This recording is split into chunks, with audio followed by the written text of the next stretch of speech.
এদিকে নাশকতায় ধ্বংসস্তূপে পরিণত হয়েছে রাজধানীর সেতু ভবন।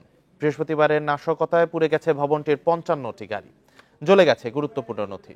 সম্পূর্ণ ক্ষতিগ্রস্ত হয়েছে এ ভবনের নিচতলা। ঘটনা তদন্তে ৭ সদস্যের কমিটি করেছে কর্তৃপক্ষ। নগদের কাছে সব গ্রাহকই প্রিয়, তাই তো সারা দেশে ক্যাশ আউট চার্জ সবচেয়ে কম।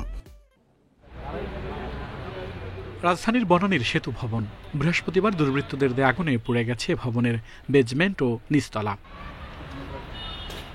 আগুন থেকে রেহাই পায়নি ভবনের চত্বরে পার্কিং করা ৫৫টি গাড়ি, পুড়ে গেছে ক্যান্টিন ও গাড়ি রাখার শেডও। ঘটনার ২ দিন পর দুপুরে ঘটনাস্থল পরিদর্শন করেন সেতু সচিব। পরে তিনি জানান, ক্ষয়ক্ষতির পরিমাণ জানাতে করা হয়েছে কমিটি। পুড়ে গেছে গুরুত্বপূর্ণ দলিল। নিচতলায় আক্রমণ করেছে, তখন আমি আমার সকল সহকর্মীদেরকে সাথে নিয়ে বেরিয়ে আসতে পেরেছি, কোনো রকমে বেরিয়ে চলে গিয়েছি। এখানে আমাদের যে ক্ষয়ক্ষতির যেটা হয়েছে সেটা স্বাভাবিকভাবে যে আমরা এই জায়গায় যেটা দেখছি যে গাড়িগুলো পুরো জ্বলে গেছে এবং ভবনের ব্যাপক ক্ষয়ক্ষতি হয়েছে।